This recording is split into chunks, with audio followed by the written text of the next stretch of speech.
Bonjour, Tiffany Martini, responsable commercial marketing du groupe Quel. Aujourd'hui, je vais vous donner quelques informations utiles sur la quittance de loyer.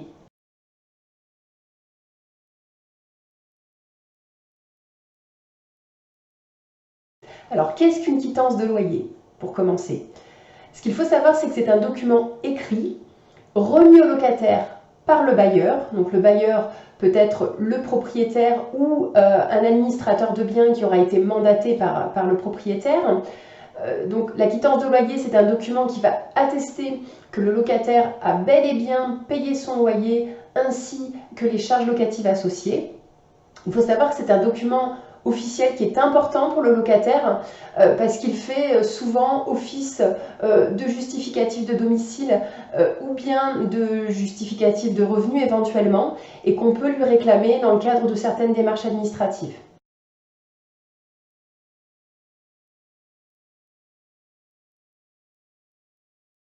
Non, le bailleur n'est pas obligé de fournir la quittance de loyer systématiquement et de manière spontanée tous les mois au locataire. Par contre, si celui-ci en fait la demande, il devra obligatoirement fournir la quittance de loyer de manière gratuite.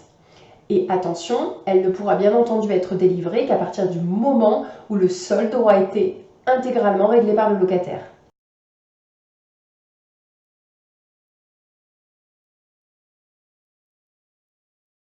Alors, que doit contenir cette quittance de loyer? Il n'y a pas réellement de formulaire officiel. Toutefois, il y a des mentions obligatoires qui doivent apparaître sur la quittance de loyer, comme la date d'émission, le mois correspondant au paiement, le nom ainsi que les coordonnées du locataire, et enfin le montant total des sommes que celui-ci a versées. Donc le loyer d'une part, la provision pour charges payées mensuellement d'autre part.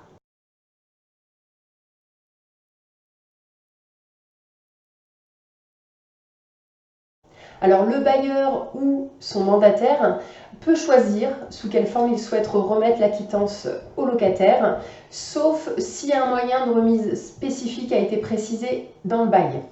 Sinon, il n'y a pas vraiment de cadre juridique qui régit les moyens de transmission de la quittance.